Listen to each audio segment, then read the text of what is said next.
Hey y'all. Oh, I'm just getting home. Long day. But I just want to check in with everybody, say hi. Introduce you to my pack real quick. That's Tux, the Pitbull mix. Sorry, this is Gypsy. She's the little Pitbull puppy. Oh, there is Lucia. Lucia, what in the world? Yeah, she sees something out there. She's Dolce, and Dolce is the dominant female. She's about 3. Dolce, sit down. Good sit. She's wanting me to throw this stick for her. Good sit, Dolce. She's like, I'll even take it a step further so you throw that thing. Okay. Go girl, go get it. And last but not least, Ozzy. Oh, look at his stroke. He's stacking himself right there. Ozzy. He's Ozzy's the big male, alpha male, 150 pounds. Let's see. So yeah, that's my pack. I've got somebody scheduled to deliver some groceries here pretty soon, and come on, Dolce. Let's see where they're going. They may be sensing something going on out here because they're going this direction, which they usually don't go. But usually about this time, the dogs do a perimeter check. They'll walk the perimeter of the property and lay their scent. And I also make sure to put all around my fence line. I'll make sure to put this sign here. The dogs can sense them from very far distance before they even set foot on the property. The dogs know that there's somebody approaching. That's the beauty of this dog, is that they are so alert to every little nuance, every little change in the environment. They know everything. If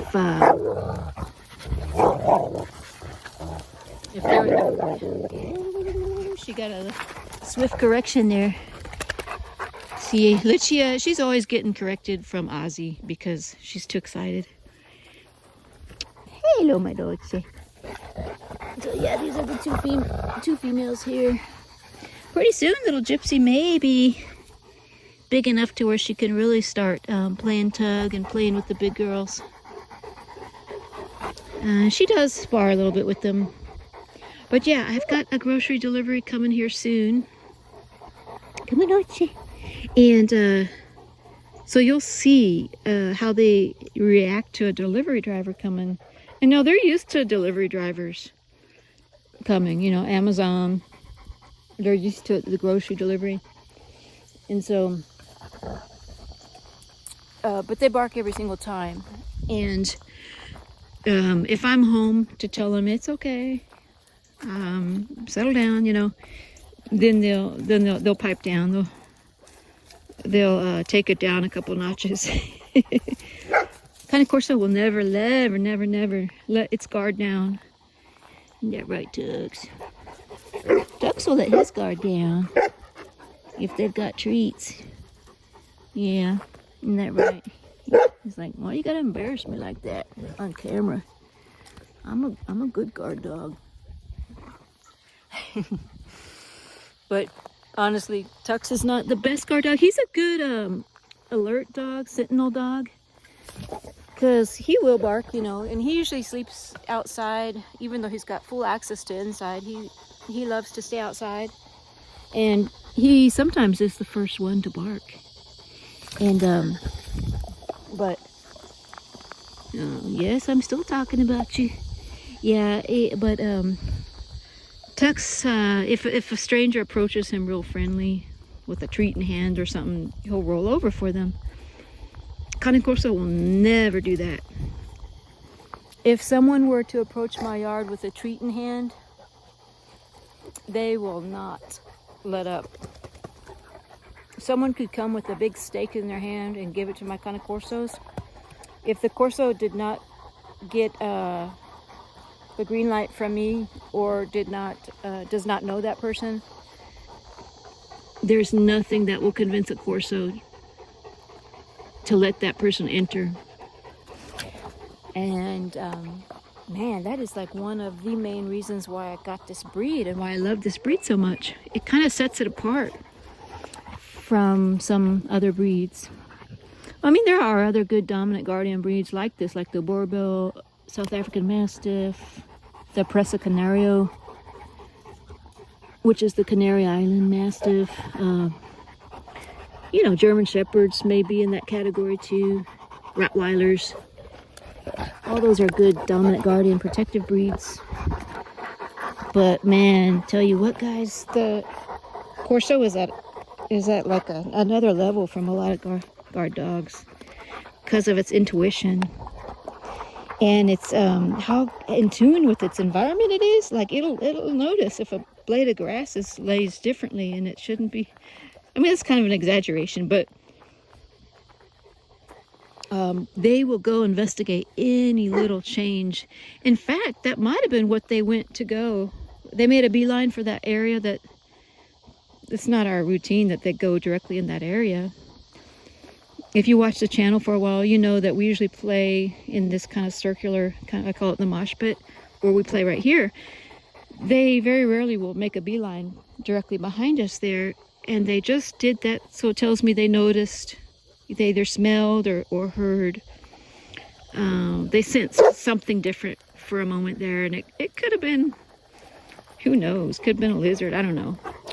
But that is the beauty. It's like having the Secret Service.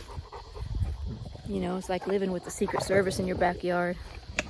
The canine version of the Secret Service. Nothing gonna get past them. There's the two females playing tug. They get pretty intense. Dolce is my most intense female. She is akin to, you know how the Pitbulls have this almost unmatched tenacity. They're relentless in whatever they do. They'll do it to the death until they drop dead. If you need them to do something. Which is why you sometimes got to put the brakes on the dog if they're working too hard, because they won't do it for themselves. But Dolce reminds me of that. She's got an endurance that's kind of unmatched from the other Corsos. But so it'll be interesting when this Pitbull puppy Gypsy, when she gets to be adult size, it'll be interesting to watch these two play. Need the three girls. Yeah, there's my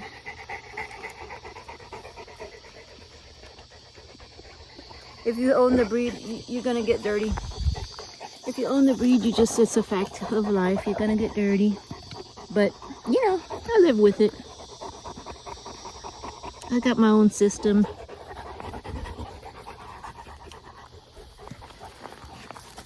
Dolce girl. Dolce girl. Yes. Yes. Sit down. Sit down. Good girl, Dolce.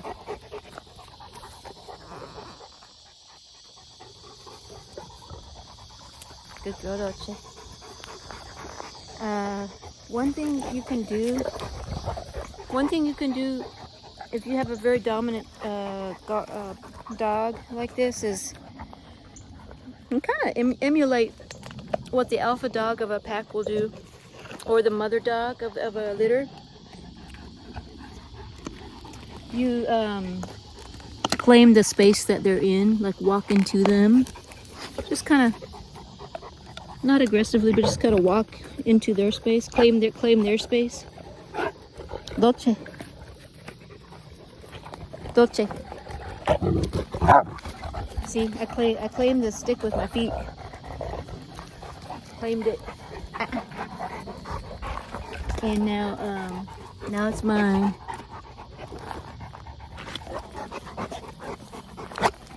Get down. No, no. See how Lucia tried to jump up and take it from me? My adult dogs won't do that, but she's still a puppy. So I'm gonna walk into her space now. I'm gonna walk into her space. That was bad. That was bad. You see how I'm showing her that she can't be doing that. Lucia, sit. Okay, now we get the positive reinforcement. Good girl, good sit. Look how dilated her eyes are, her pupils. She's in total play mode. Okay, sit. Good girl, good sit. Go get it. Now she gets the reward, positive reinforcement. I think that this breed responds best to positive reinforcement, but I still do believe in the dominance theory where, and some of y'all commented about dominance theory has been debunked. I firmly believe that dominance theory is a real thing. It holds true, and that's easily if you watch a wolf pack, even that's my interpretation. Everybody's of course they've got their own opinions, but my opinion is dominance theory is really the way that dogs operate, and the way that they that it's just part of their hierarchy, their pack structure. Most certainly. I mean, I think it's kind of, I don't know. I don't want to offend anybody that believes in it, or that doesn't believe in it, but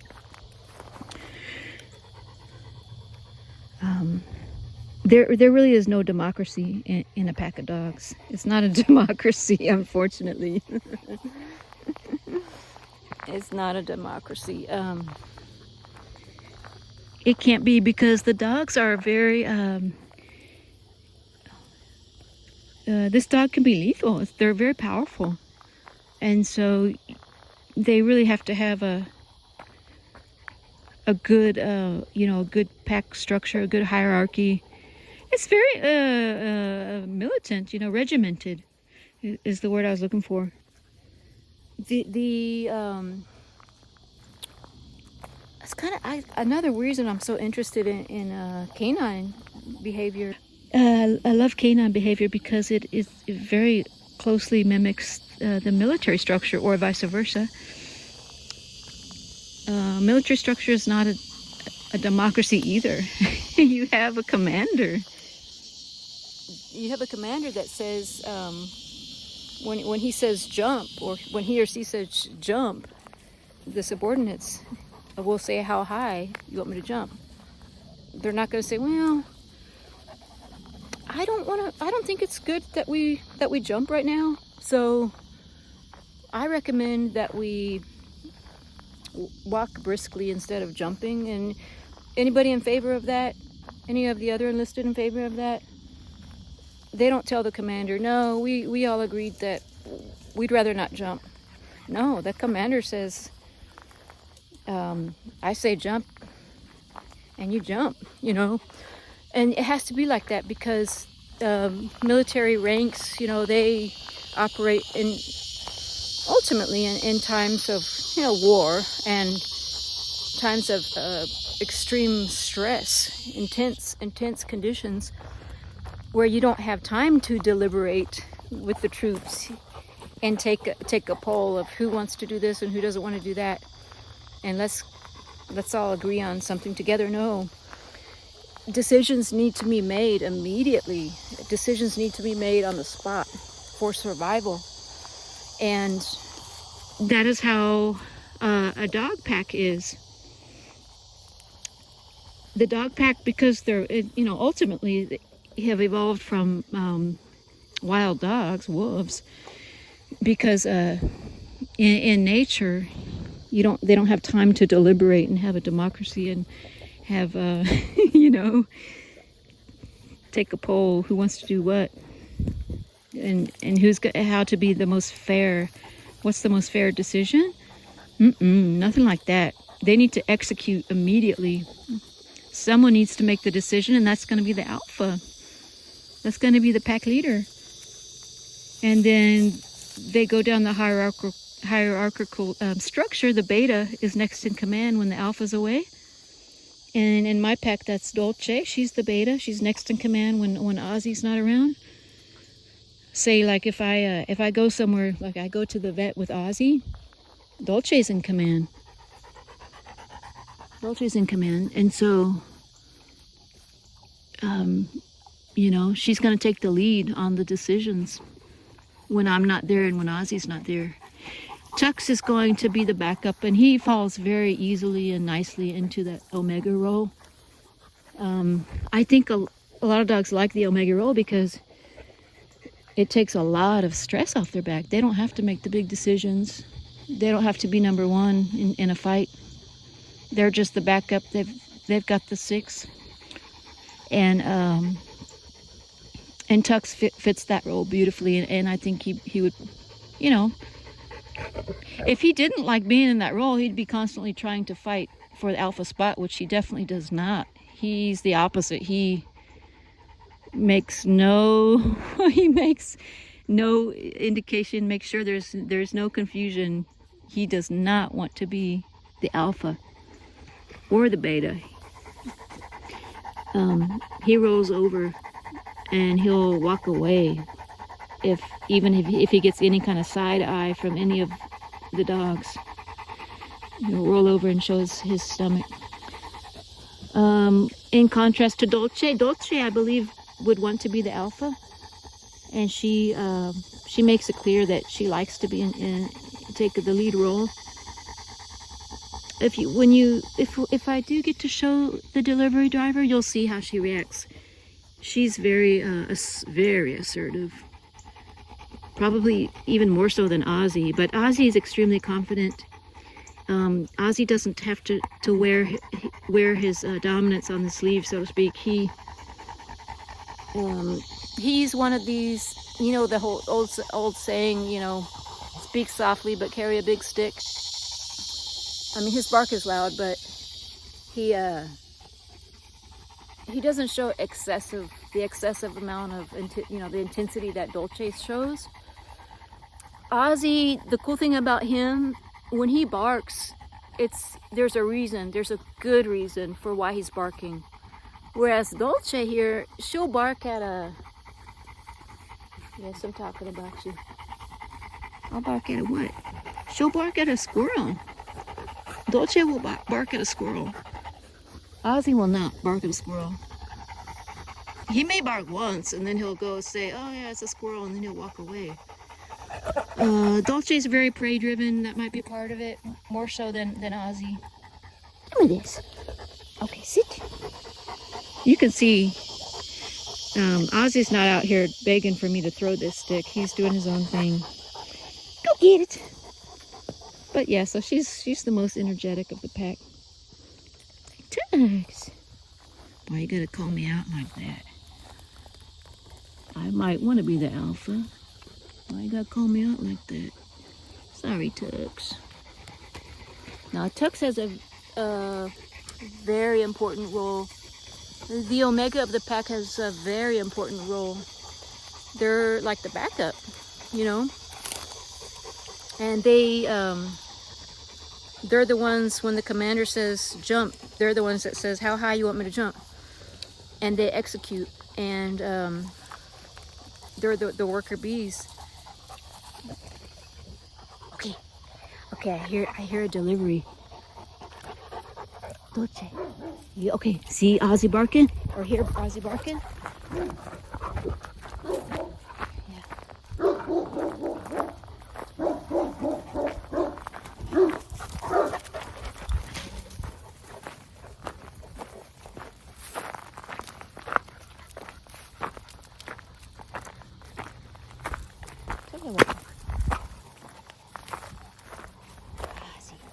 Tail is straight up.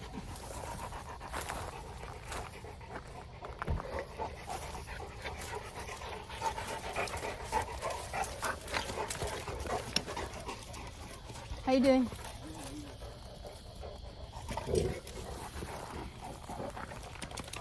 Yeah, see, Dolce, she growled because she wanted to be the first one.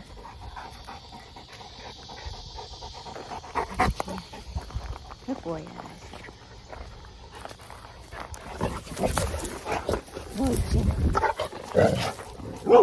have a good one.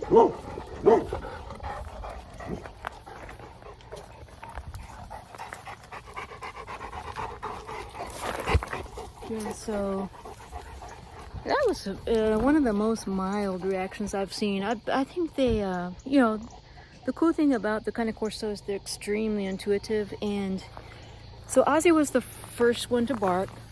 He gave a very mild warning bark. He's like, hey, I'm here. I'm watching you. Hey, Papa.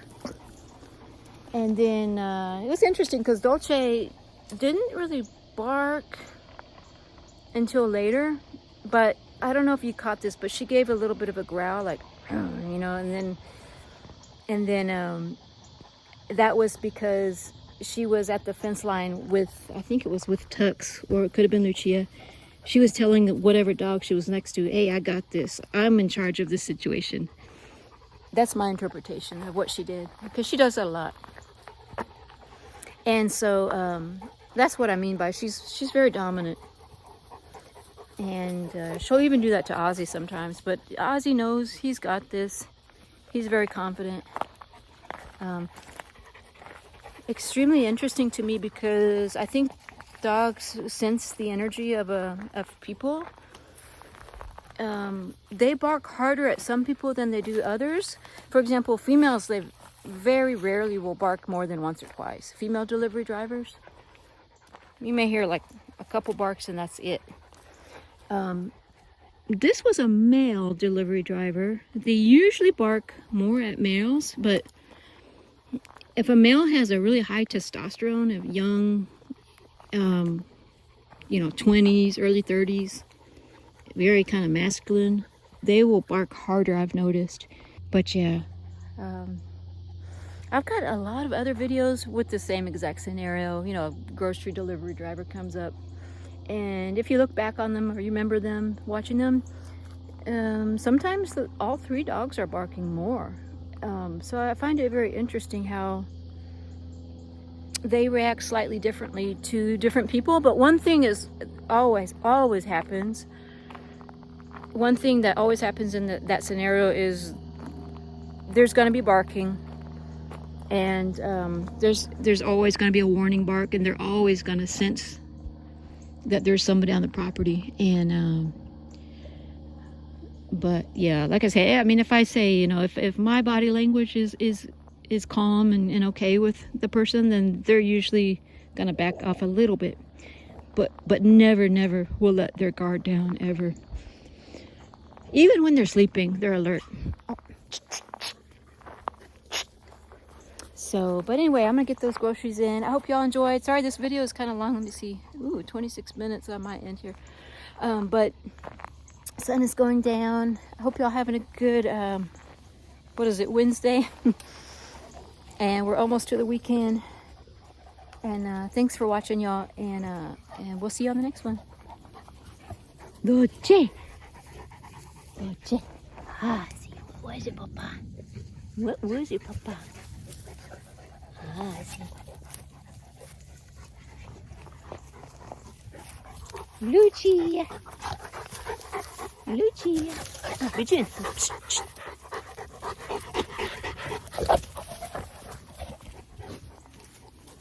Dolce.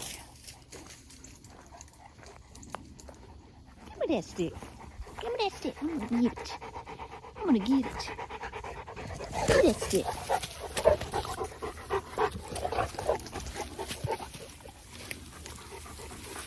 Give me that stick. I'm gonna get it.